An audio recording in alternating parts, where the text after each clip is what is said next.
براہ راست ہمیں کرتا ہے یا روحانیت سے کرتا ہے، اس کو آپ کیسے ڈیفائن کریں گے؟ مختلف کیٹیگریز بیان کی جاتی ہیں، جیسے کہ ہم نے سنا بھی ہے، معاشی نظام، حکومتی نظام، دنیاوی نظام، کائناتی نظام، اور یہ ایک بہت بڑا ایک ایگزامپل ہے جسے دیکھ کر ہم کسی بھی سسٹم کو، نظام کو ڈسکس کر سکتے ہیں اور اس میں سے کوئی نتیجہ نکال سکتے ہیں۔ ہم اکثر یہ بھی کہتے ہیں جنگل کا بھی قانون ہے، جنگل کا بھی ایک نظام ہے، وہاں پر بھی ایک طریقہ کار ہے۔ سو دنیا میں مختلف قسم کے نظام ہیں، لیکن کتاب مقدس نے پروف کیا ہے، ثابت کیا ہے کہ اصل میں انسان کے لیے جو نظام حیات ہے، اس کی زندگی کے لیے جو سسٹم ہے، وہ خدا کی طرف سے ہے، اور وہ ہر زمانے میں ہر شخص کے لیے بڑا ہی مفید اور پوری طرح سے کامیاب ہے۔ اس کی بہت ساری مثالیں دی جا سکتی ہیں، آگے ہم ان کا ذکر بھی کریں گے، لیکن ہم ایک خاص تاریخی حوالہ دیتے چلیں۔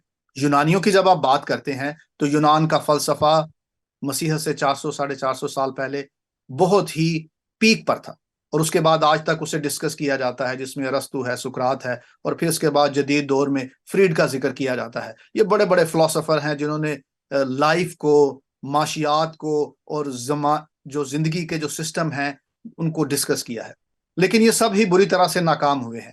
ان کے جو بھی تھیوریز تھی، ان کے جو بھی فلسفے تھے، آج ان کو رد کیا جا رہا ہے۔ کن بنیادوں پر؟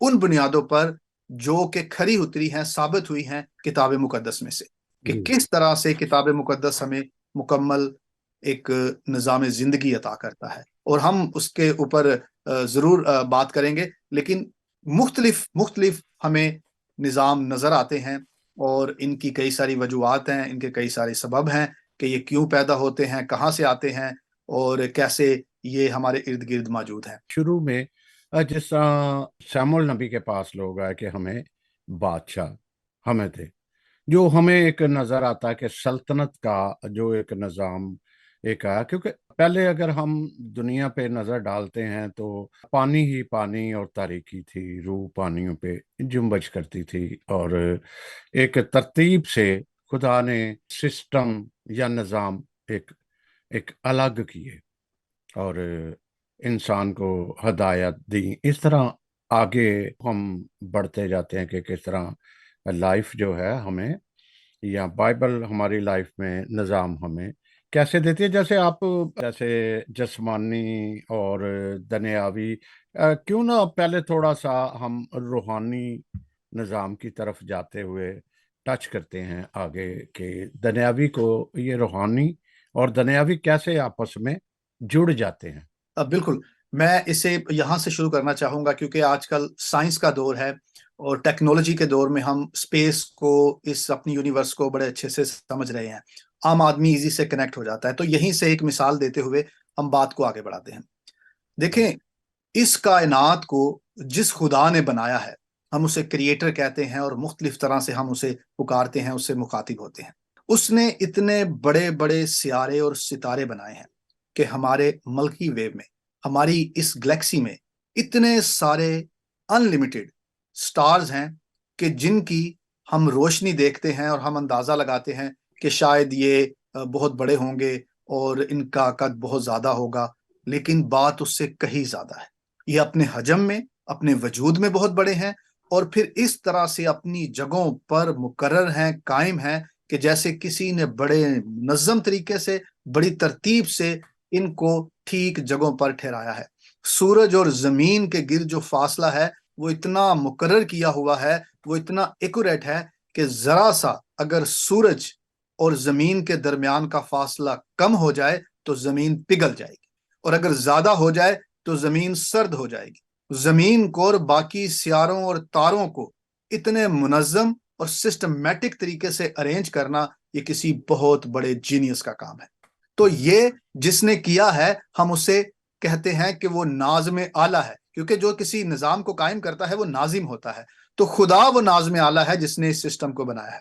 اب جب اس نے انسان کو بنایا تو انسان کے بناتے ہی اس کے ساتھ اس نے انسان کی بہتری کے لیے، اس کی زندگی کی خوبصورتی کے لیے، آرام اور سکون کے لیے، جس کا ہم نے آغاز میں ذکر کیا، اس آرام اور سکون کے لیے اس نے ایک سسٹم دیا، ایک قانون دیا، ایک طریقہ کار دیا۔ اب اس طریقہ کار سے جب ہم ہٹتے ہیں تو اسے ہم